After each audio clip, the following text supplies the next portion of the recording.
Hello and welcome to CMC Markets on Thursday the 13th of March and my weekly catch up with the sales desk. Joining me this week is Rachel, and we'll be going through the events this week and obviously the events at the tail end of last week. Now, since I last spoke to you, which I think was just over a week ago, we've had non-farm payrolls, came in much better than expected, 175,000. The unemployment rate did tick up ever so slightly. S&P 500 has made new all-time highs. No change on the ECB, but the German DAX and the S&P 500 are diverging.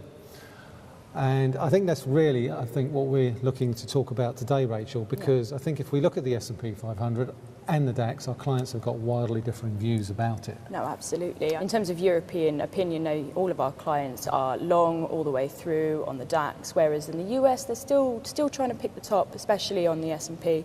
It's been hitting all-time highs. They keep thinking it's got to go down at some point, it's got to go down at some point.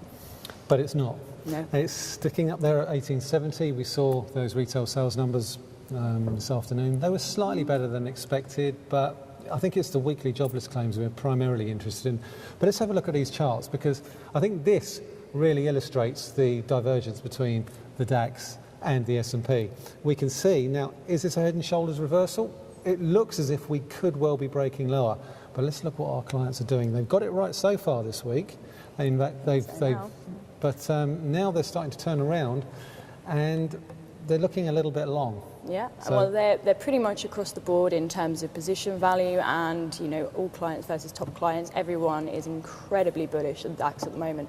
They're thinking, the highs that we saw at the beginning of the year, near the 9,800 levels, they're thinking it's got to go back up there at some point. I mean, now we're trading, so low down. Was it 5%? It's 5% down, I think, over the last 5 days, yes. So, I mean, it's got to change at some point. That's what everyone's thinking. But will it? We've got Ukraine. We've got concerns about Chinese data. That Chinese data this morning was very disappointing. They've put that down to the Chinese New Year and the timing of that. But I think the retail sales numbers were weak as well. Yeah. And normally during a break, you take our Christmas break, spending goes up. Oh, well, of course. And I think in terms of those Chinese figures, Germany's major markets, not just China, but of course, Russia as well. These figures are just making, everyone a little bit sketchy, a little bit tetchy about these emerging markets. I think you hit the nail on the head there. If you look at the bottom row of these client sentiment here, you can see that net long of Hong Kong 43, the Japanese 225, but look at the S&P right next to it and the Dow. Clients are net short, and we can see that borne out by this chart here on the cash. Yep. As you can see, net short, 4% client position value, an increase today of short positions. So I think slightly. The perception is that we are still near the highs on the S&P. Yep. But all this uncertainty doesn't appear to be, affecting US investors somewhat. And I think maybe there's room for a bit of a correction. But as we can see from this chart, we've got to get below 1852, which was the highs in January. Yep. So, and there's a long way to go. Yeah. There could be a severe correction coming through. I think we're long overdue one. Geopolitical sentiment, gold. What do our clients think about gold? They are loving gold at the moment. In terms of, becoming more and more risk averse, they think that it's a safe haven. They're fully long, and I mean, if you look at the trend for the year, it's looking strong as ever. The key level, I think, for me, and I think this is something that maybe clients need to bear in mind, is that level that we saw earlier, the highs that we saw mid-September, the 1875 level. We're currently struggling around 1875? 1375. See, I'm getting my S&Ps and my golds mixed up. Easy mistake to make. Happens to everyone. Yeah. I bet you don't do that with your gold jewellery, do you? Never. Okay, so on that note, let's move to the euro, because the euro is looking really strong. Yeah, oh yeah. Despite the fact that Greek unemployment continues to rise, and the ECB didn't move on rates, and it doesn't look like they're likely to. So what did Mario Draghi say last week? They were saying that the euro is an island of stability. An island of stability. Our friend behind the camera will sort of maybe may concur with that, being a lovely German young lady.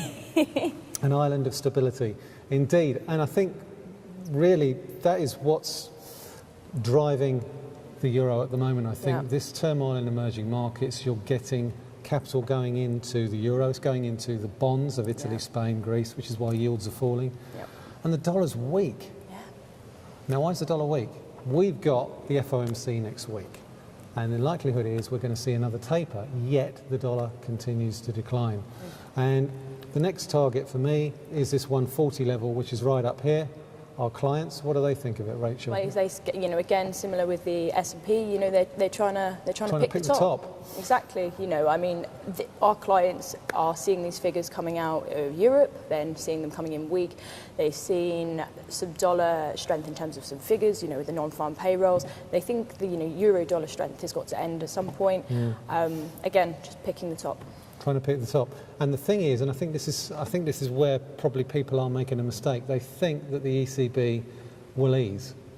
And I think Draghi's comments last week suggest that they're in no rush. Absolutely not. And if you put it in the context of what the Fed are doing, the Fed are still easing. They're just easing slower. So the dollar is likely to continue to remain weak against the euro for quite some time to come. Interesting pattern on euro sterling. We're going to wrap this up now. Because I think this is also quite interesting. We're getting potentially some breakouts. Here on the euro sterling, it's broken above the 83.50 level. Good chance of reaching the 200-day moving average. Again, is that a double bottom there? It's very, very difficult to assess. I think if we drop below 83.20, then the downside should reimpose itself. But also, I think we can talk a little bit about IPOs this week because there's been plenty of them. There's been plenty of them. We had Poundland, Pets at Home, and then tomorrow Boohoo. Boohoo tomorrow. We'll be pricing that as soon as it launches first thing. And Poundland over the past couple of days has seen quite a bit of interest from our clients. Oh, absolutely. It's 6% up today already, around about 393. Everyone likes a good IPO. Everyone likes a good IPO. They're looking at Royal Mail. I think seeing what happened with that. Yeah, seeing what happened with that.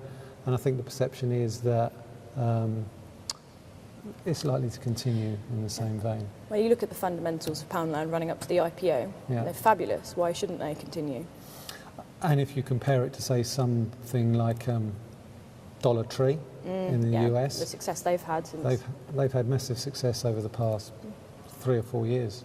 I mean, think austerity may not end in this country for quite some time. Yeah, and I think you've hit the nail on the head there. Certainly, if you look at the results that we've seen this morning from Morrison's, the big retailers, the big food retailers are feeling the pinch, and budget retailers are, the way to go.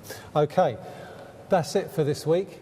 Thanks again to Rachel for joining me this week, and this is it for this week from me and Rachel from CMC Markets.